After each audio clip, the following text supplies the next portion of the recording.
If sales is one of those topics that gives you a little bit of anxiety, know that you are not alone.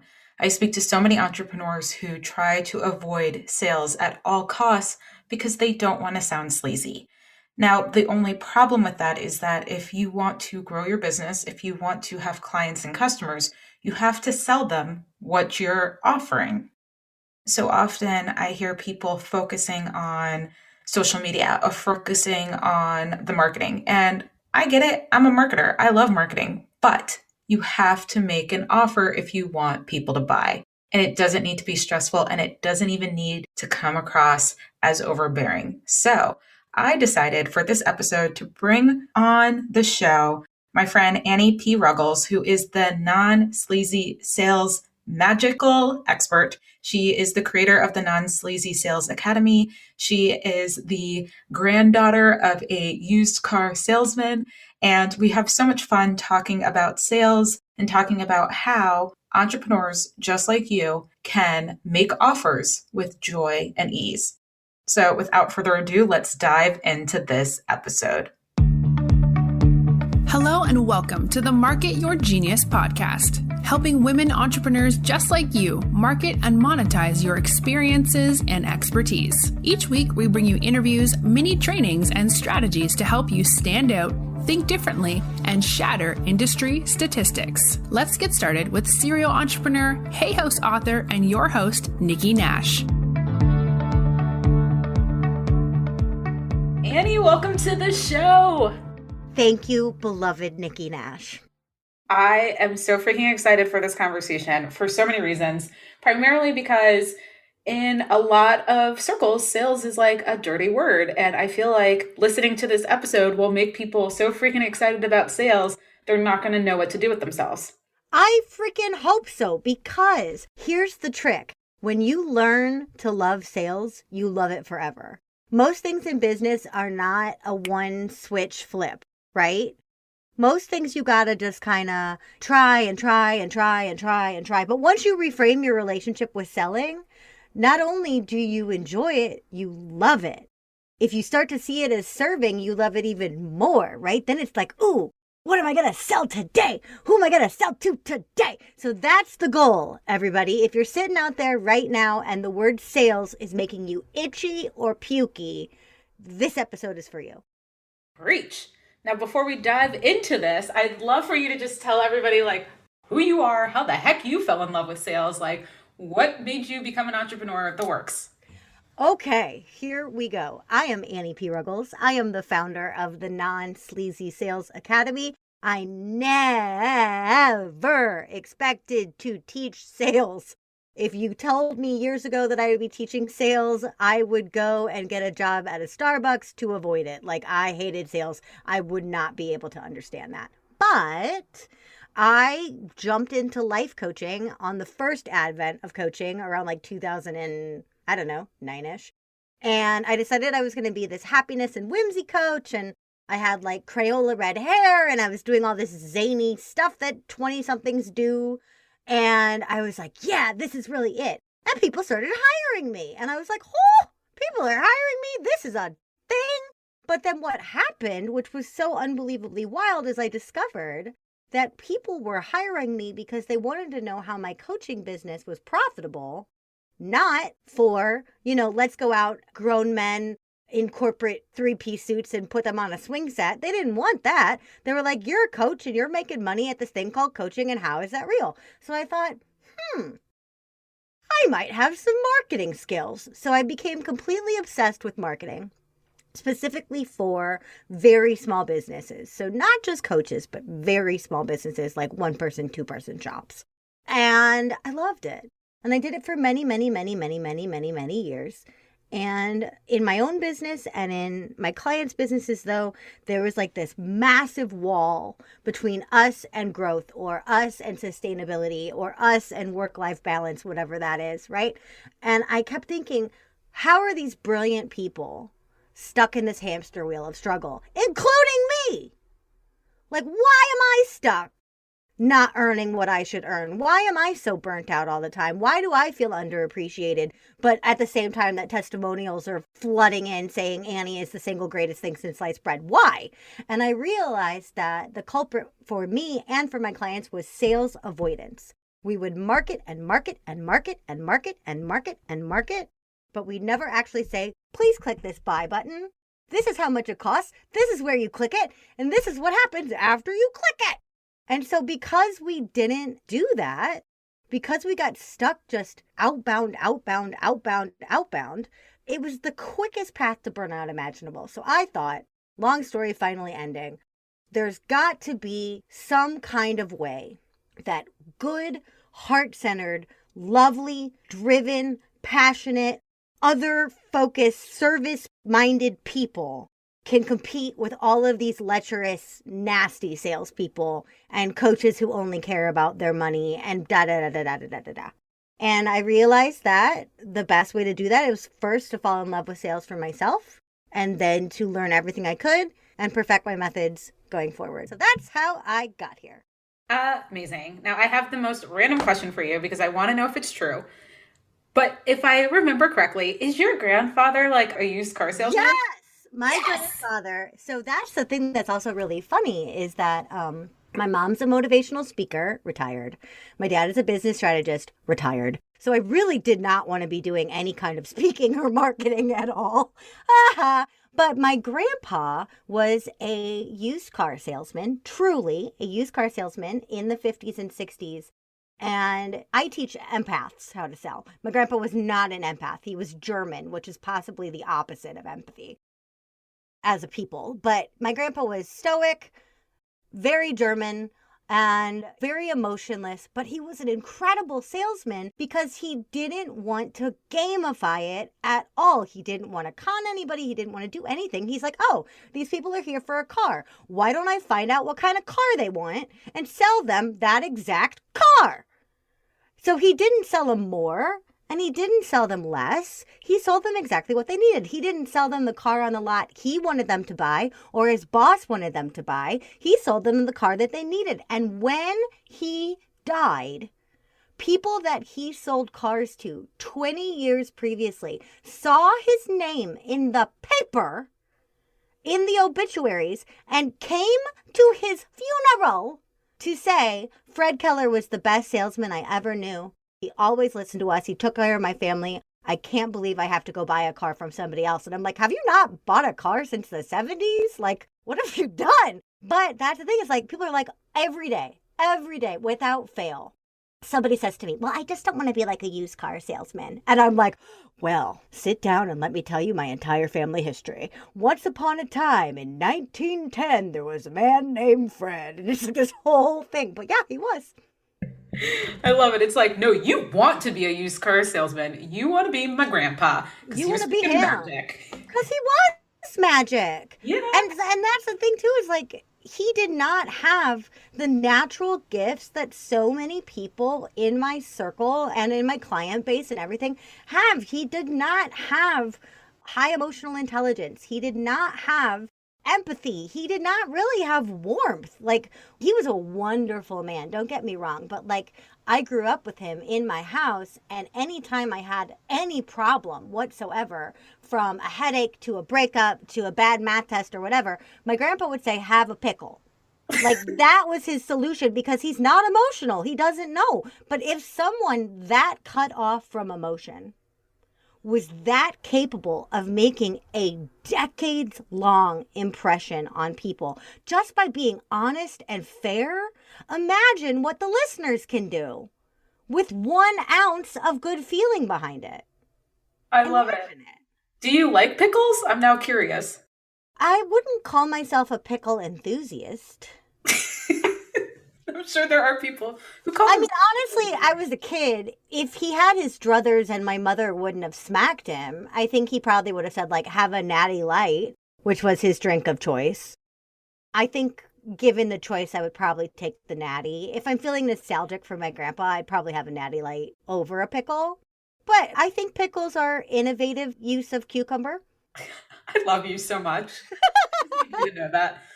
I I love love you you too. so much. It's an innovative use of cucumber. Amazing. So you said that you teach sales to empaths, and I would love to hear from you. Like, what do you think empaths' biggest struggle is with sales? And I'm asking you this question as somebody who is an empath. Yeah. I think it's really hard in that moment because we're vibing with the person that we're talking to, the person that we're connecting, not to take our own discomfort in the selling process and project it onto the person that we're selling to, that they're uncomfortable being sold to, that they are feeling rushed, that they are feeling pressured, when really most of the time it's us. We're the ones that are feeling insecure. We're the ones feeling like we're applying too much pressure. And I think that's so hard because it's like the empath is so on the nose with their emotions, except for that one piece, that one little speck of our own stuff that gets mixed in with theirs. And that is the thorn in the paw of the experience because we are so deeply connected with them. And the other thing, I think that is tied with empaths very, very, very understandably are very resistant to talk about pain because we don't want to feel it for the person or with the person. We also don't want to elicit feelings of pain in the person, but without addressing the problem needing to be solved, aka the pain, your solution has less value. So why would they spend money, time, energy, any of the currencies on it if you're not going to tie it to that, right? But as empaths, we're already uncomfortable in the situation because we've been told that selling is horrible and beneath us and will degrade us or demean us or cheapen us or whatever. We're already trying to keep that at bay. And then we have to be like, so your business, you almost had to shut down last year. Or so your health, your doctor said you got to get your blood pressure under control. We don't want to do that. Why would we want to do that? We're empaths. We're sunshine beings. We want to bring light and joy and fluffiness wherever we go. But no, sometimes you got to sit down and be like, all right, the reality of where you are right now is painful, and we can talk about that. So when you work with an empath on the magic of sales, where do you begin? Like, what is step one? Like, I need to love sales. What do I got to do? Reframe your definition of what selling is. First and foremost, if you believe that selling is synonymous with manipulation in a negative way, that is where we start. Because is selling manipulative? Yes, it is. Yes, it is. And people are like, wait, I thought you just said it's not. No, I want you to redefine what manipulation is. If you read, like in our pre-chat, we were talking about The Queen's Gambit and Bridgerton. Both of those shows evoke strong emotion. Both of those shows are designed to get you to think, feel, and respond a certain way, and the response is just watch the next episode of Bridgerton, right? That's manipulating you. Oh my goodness, you are being led down a path of emotion. Is it hurting me? No, I'm voluntarily watching. I hit play. I signed up for this ride. I strapped myself into it. Selling is the exact same way. If you're solving a problem, you want people to first realize that their problem doesn't have to be permanent, then want badly enough to change that situation, and finally feel the possibility of relief by hiring you. That is a manipulation. The difference is, much like my grandpa, I'm not selling you the most expensive car on the lot because I want to. That's sleazy selling. I'm not selling you the worst car on the lot because I'm trying to pull one over on you. That's sleazy selling. But if I am just helping you, coaching you through an emotional process to get from point A to point B, it's a coaching activity, it's a partnership, and yes, it is a manipulation. But if I'm going the same direction they want to go, who's getting hurt by that? Nobody. So that's gotta happen first, is that you have to realize that as long as you are selling them what they need, not what you think they need, but what they need, then you don't have to worry about selling being sleazy. I love that. And to your point, selling them what they need, not what you think they need. Like during the sales process, how does one truly identify what the person needs such that they're not selling like something that the person doesn't need, or maybe even pulling out of the person what they need because they may not on the surface know it themselves. Meet people where they are. And I had to learn this the hard way because I used to work for a woman whose ethics and values were the exact opposite of mine. And I would watch people come into her world in the worst emotional places of their lives and just splitting the payments onto like 5 different credit cards, lying to their husbands, not telling them that they had used this, borrowing from their kids' college funds, like all this stuff. And I would just look at these women who I had been hired to help. And I was thinking, these women should not be here.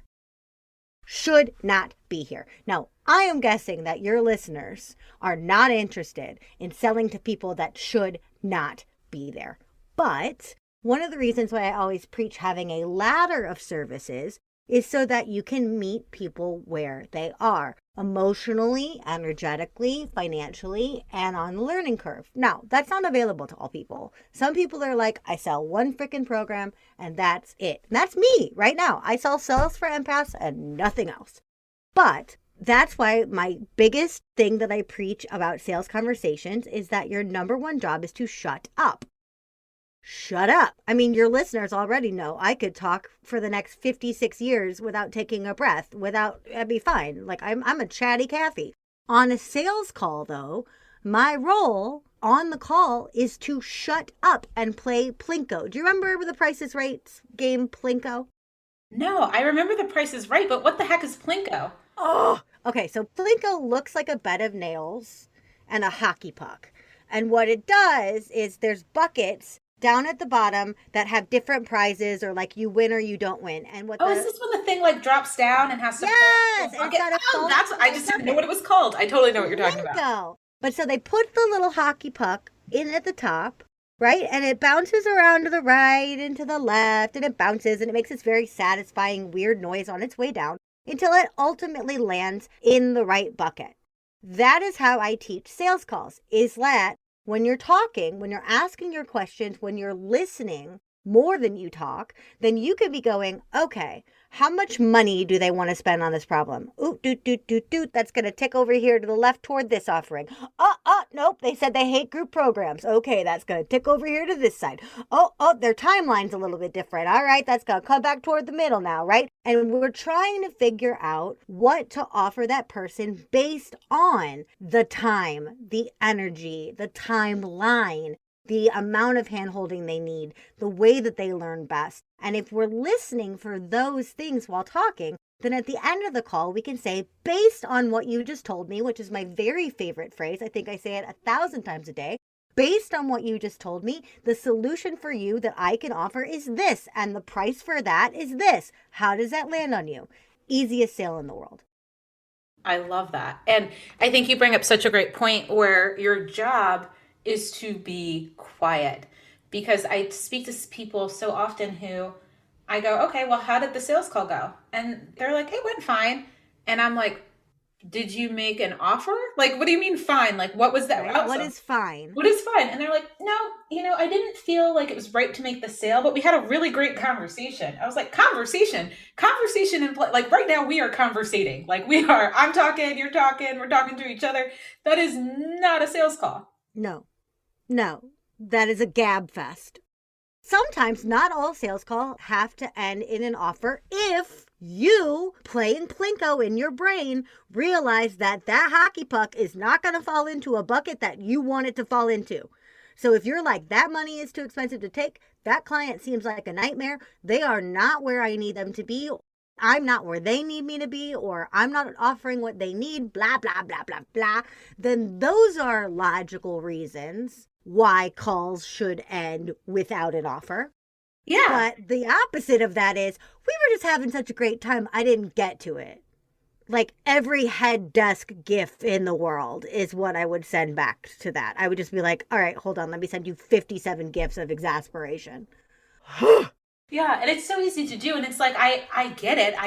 And I've done it. I've literally done it. But I think to your point earlier, that's allowing your inner empathic self or fears or doubts or desire to not cause pain or feel the pain from the other person, that's when you know that's getting in the way. Because when it's not in the way, you're able to say, this is the offer for you. Or sometimes what I do is I go, this doesn't sound like a great fit. However, I do know of these other people that might be a good fit for you. Or I might be able to find something that is a good fit for you by somebody else. Is it all right with you if I reach back out in the next day or two? I just want to check in to see if like what I think based off of what you said you need, if that's what somebody else offers. Like, I think those are some of those other options there. Yeah, and I give homework on every single maybe or not now. I'm very lucky. I don't get a lot of no. I get a lot of legitimate not now. And I've learned how to use my spidey senses to sort of suss out the difference of no, this is actually a financial objection, or no, they're just not interested. But no, most of the ending of conversations I get that are not sales are not now, maybe later, hopefully later, da da da. And so I give all of those people homework so that they can go and get an easy win similar that they would get to like one of my freebies or something, right? That's why we all have freebies and free things and podcasts and whatever, is so that we can move the needle for them. We can get them going. And so every conversation that I have in a sales capacity, I treat it like a consulting call. I give them homework. And if they say, hey, not now, if I give them actionable, meaningful homework or a referral, like you're saying, when circumstances change for them, which is normally faster than they think at that point, they come back or they refer. And that's the thing, is if you still treat it like coaching, if you still treat it like consulting, if you're still focused on value, you can get referrals and testimonials from people that you don't even sell to. And you can't do that if you just gab for an hour and then, okay, great talking to you, have a nice day, because they're going to walk away and go, what a lovely conversation, which I could have done anything else with that time. Yeah. And I'm just curious, so that anybody listening, so that the person can go, oh, okay, I get it. Can you give an example of homework, like so that they can put their head around, yes, what does giving someone homework look like? What does giving someone homework look like? Okay, well, in the marketing and sales space, it could be a strategy or it could be a mental shift, right? So one of the things that I tended to prescribe as homework all the time is I have a spreadsheet that I love that is a friends and family favor tracker. Because people were like, well, I'm just starting out, so I don't think I'm ready for your program yet, but I need to build brand awareness. What do I do? I'm like, okay, well, first you got to mobilize your friends and family, because if you assume that they understand what you're doing, you would be wrong. So first we got to wake them up, educate them, tell them who you're looking for, and we don't want to abuse our friends and family. So we're going to track when we ask them for a favor, what favor we ask them, and what we're planning to do in exchange. That's the kind of thing of homework that we can do, because then they go back and they're looking at their world and they're going, oh yeah, my uncle's a dentist. I could put postcards in his office. Ta-da! Right? We're getting them back into moving. Or sometimes it's, hey, listen to this incredible podcast episode. Sometimes it's, I want you to be really meticulous about your offers this week, and I want you to change up the language. And this is probably the most common homework I give now is the next time you make an offer, I want you to do this instead and see how it feels. Or the next time you pitch something, I want you to introduce yourself using these words or this question and see how it lands, see how it feels. So normally I'm giving them something to test in their own business, which is also great because when the test goes as I know it should, that just proves that my method works for them and is enjoyable for them. So then of course they're going to want more homework. Well, guess what? Guess where you get more homework? In my program. And you just made a sale, so come on in. Exactly. And that's part of the thing that's so amazing is that they go out, they nail a pitch, they feel infinitely better about it, they get the sale, and then they come back and reinvest the money in me. Amazing. I love it. Now, question for you. When you think about sales, is the ideal sale situation always a sales call? Or are there other ways in which you teach people to sell? And if so, what are they? We'll start there. I love sales calls for things, products and services that are high ticket and or handheld, right? If they're going to get a lot of you then you should give them some you to show them the value of that time.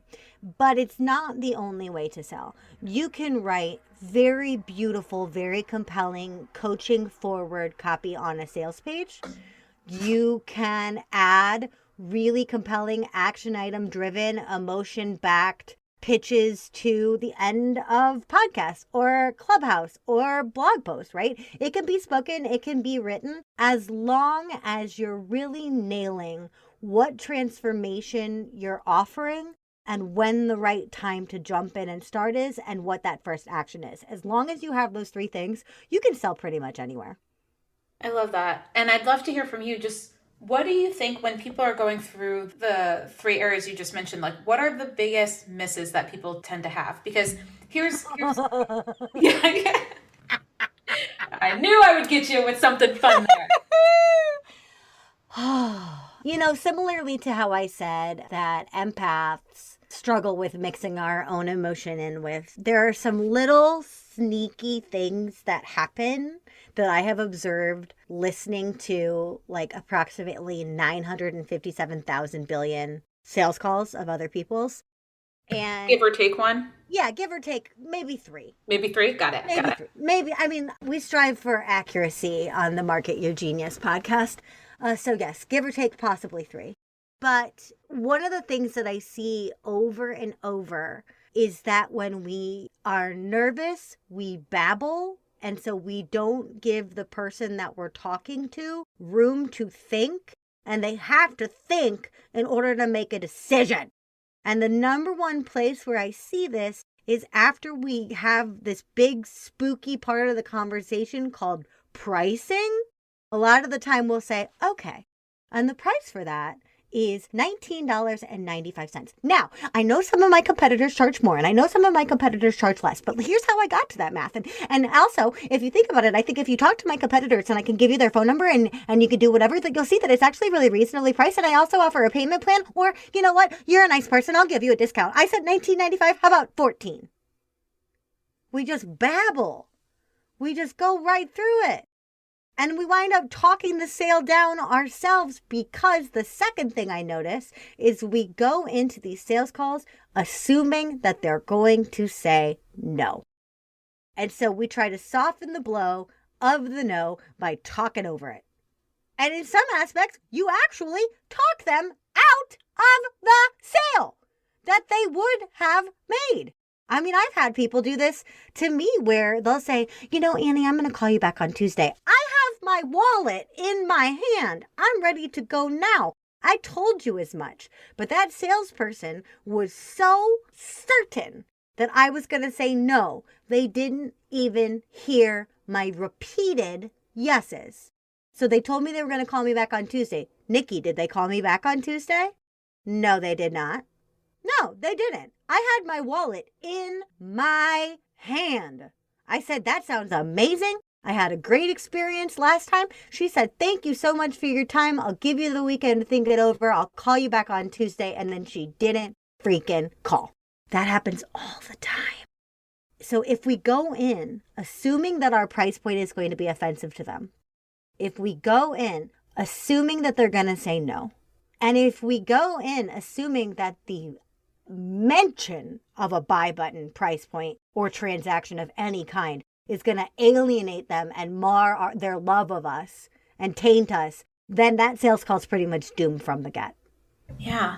And we talked earlier before we even hit record. So sorry, guys, but we're going to bring this combo back. We talked earlier about that kind of ideal handoff a little bit between marketing and sales. And that sometimes, I'll tell you in an ideal world, and then I'll tell you what we talked about. Like in an ideal world, you've done your due diligence marketing your products such that you've weeded out the people that don't want the darn thing, or they already know it's not right for them, so that when you get on the phone, it's really like my favorite sales calls that I have is when I've already decided to make I'm 90% of the way there, and I literally just need to get on the phone with you to ask a few questions, or honestly for me it's usually a gut check, are you cool? Do I like you? Yep. Is this company legit? And I already know what I'm buying, and then so can we get to it? Right? And I think, to your point, sometimes people do they don't do that nice pass off. Like if we're running a relay, they do a terrible fumble. And so when we talked earlier, we talked about chocolate cake and the telling people of the chocolate cake. And I feel like people really need to hear about this chocolate cake to kind of really understand the point we were trying to make. So can you bring us back to the chocolate cake analogy?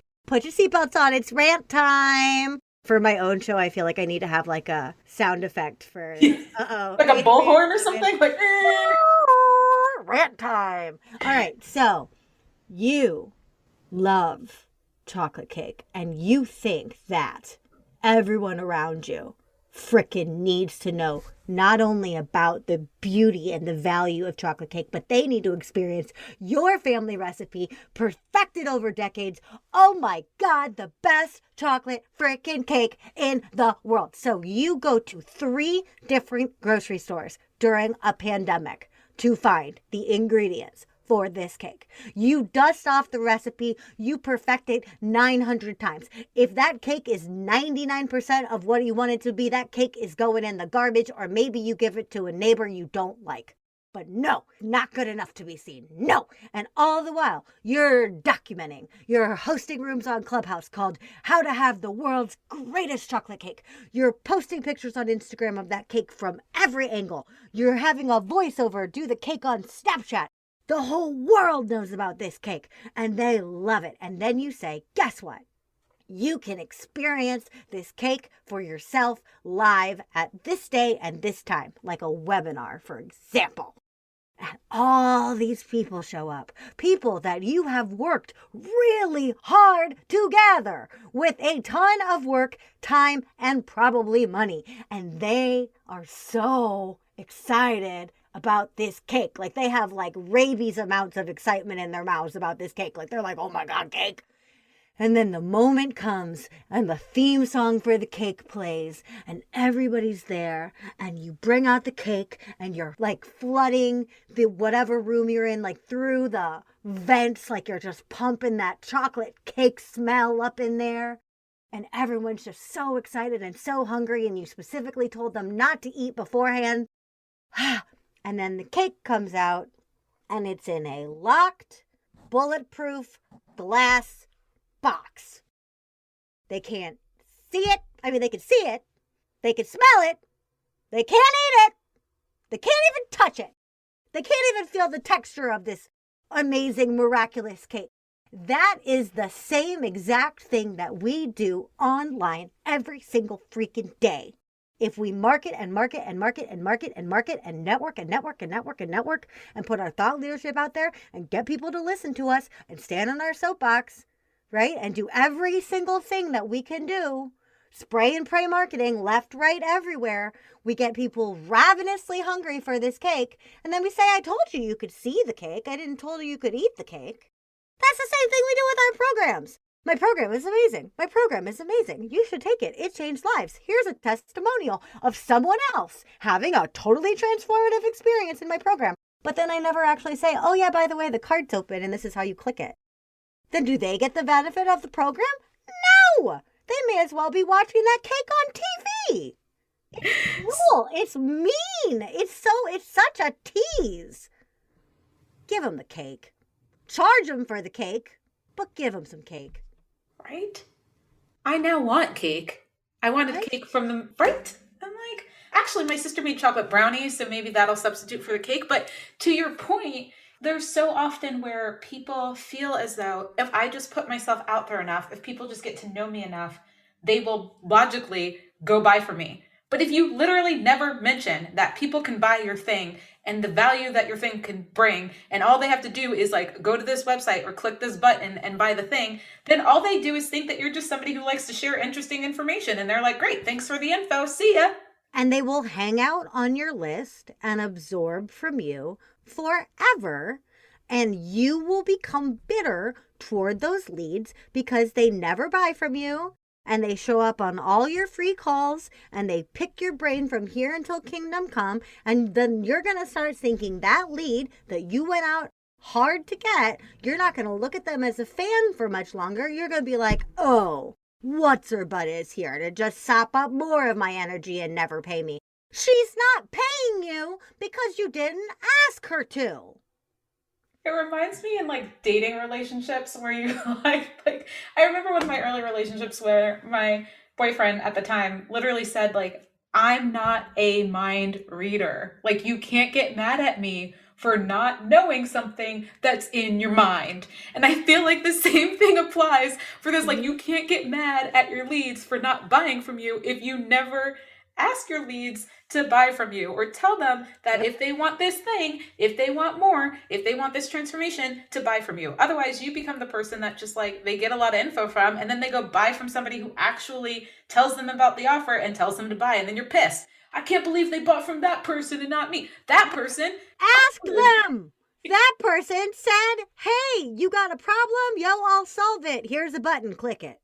You didn't say that. You said you got a problem. Hang out with me forever on Clubhouse and just keep asking questions. Okay, that's great. I love answering questions on Clubhouse. At the end of the day, though, if someone wants more hand-holding, more time, or more personalized attention, they're going to have to pay for that, and I'm going to tell them how to do it. That's it. That's it. So I know we're bumping up on time, so I just want to ask you like a couple of final questions so that people can go, okay, sales. Sales, loving it, getting into it, excited about it. When people go into sales conversations, do you have any, whether it's strategies like to get them mentally prepared or like phrases that they can like have in their back pocket to help them easily transition to the sale so that if somebody's like, I need to gradually get comfortable with this, like how can you help people kind of go on their very next sales call or write their next sales page and have something that has them go, okay, I got this. Here we go. First off, I think where a lot of selling goes awry is we feel like we need to morph into a personality not our own in order to sell. So that also feels very disingenuous, very nasty. And you can hear this on calls too, where people are like, we're having a conversation right now. And then let's say that I was going to do a live pitch on the show right now. And I sat down and I went, thank you so much for this wonderful experience. I would love now to tell your listeners about my 9-module program. People would be like, whoa, who's this chick? Like, what is this? Don't do this, because I'm trying to be like newscaster or professional or put on something like that. So the prep that I love is asking yourself, what version of me needs to show up on this call today? And the answer is not salesman. The answer may be cheerleader. The answer may be big sister, big brother. The answer may be drill sergeant. The answer may be angry best friend who wants better for you. Whatever it may be, it's something naturally sitting inside of you that you are going to do to show up and coach the person in that attitude. That way, we show up as part of ourselves with focus on that part of ourselves, but we don't try to flip into some weird, foreign, nasty energy that is not ours. I would like to be the angry best friend that wants better for you. I feel like that's my jam. I think that's how I show up. Yeah. I think mine is like, most of the time, it's like unapologetic, cranky cheerleader Muppet.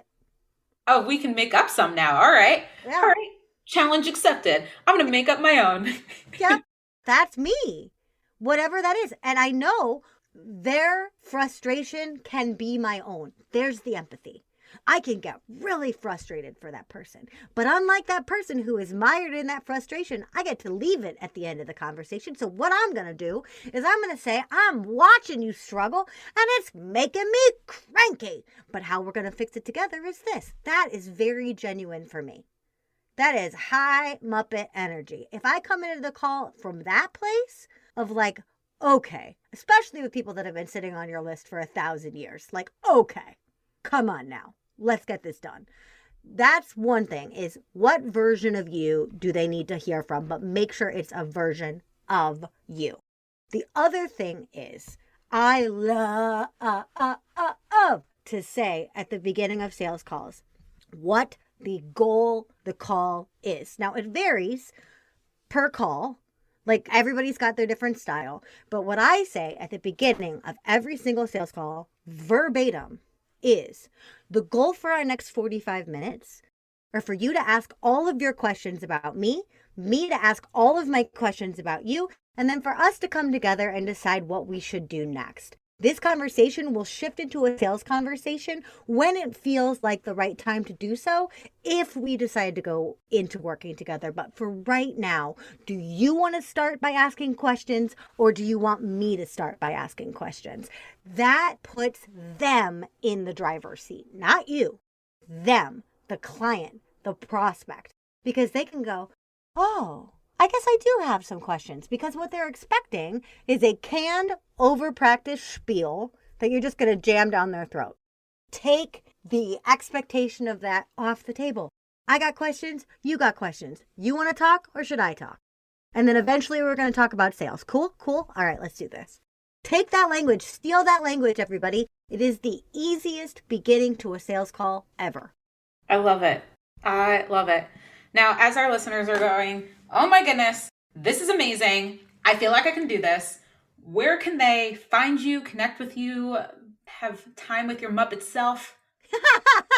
Start a conversation with me. I am a conversationalist supreme. You can get into my DMs on Instagram at Anniepreneur. You can find me on LinkedIn because they have a chat feature now, which is surprisingly joyful.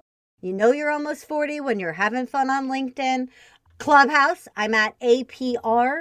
Awesome way to get in touch, ask questions, get live coaching from me.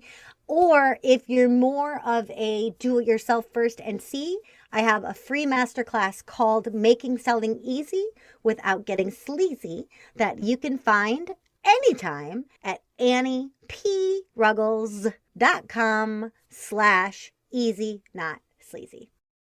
I freaking love it. What is the one thing that you want the person listening to this episode right now to do as their very first homework assignment from this episode? Go ask someone for money. Go make an actual offer. Not a no, like, trust, ooh, that person likes me, I'll imply that something is available offer. Actually go out and end a conversation saying your price point and an action item. And don't assume they're gonna say no. Just experiment with if you could offer it fully and joyfully, and don't assume they're gonna say no. You will start the process of falling in love with sales, and then you will start the process of asking regularly. And that's when business really starts to boom. I love everything about this. This has been magic. You're magic. I love our time together. I love our time together too. Thank you. I hope you got so much out of this episode. I would absolutely love to hear what your takeaways are. And if you have any questions, just head on over to marketyourgenius.co and leave me a voice memo. We would love to hear from you. And your voice memo may even be featured on the show, and I may answer your question right here on the Market Your Genius podcast. So again, just head on over to marketyourgenius.co and click on the show button so that you can leave a voice memo for me and or my team. I am so excited to connect with you, and I can't wait to hear what you think of this episode and what your questions are. Again, it is your chance to be featured here on the show. Your voice memo may be played live right before I answer your question. Thanks for tuning in to another episode of the Market Your Genius podcast. We want to see you succeed, so if you have any questions about today's content, text with Nikki directly at 646-603-1324. And before you go, don't forget to rate and review the show so that we can continue to bring you the best content each week. See you on the next episode.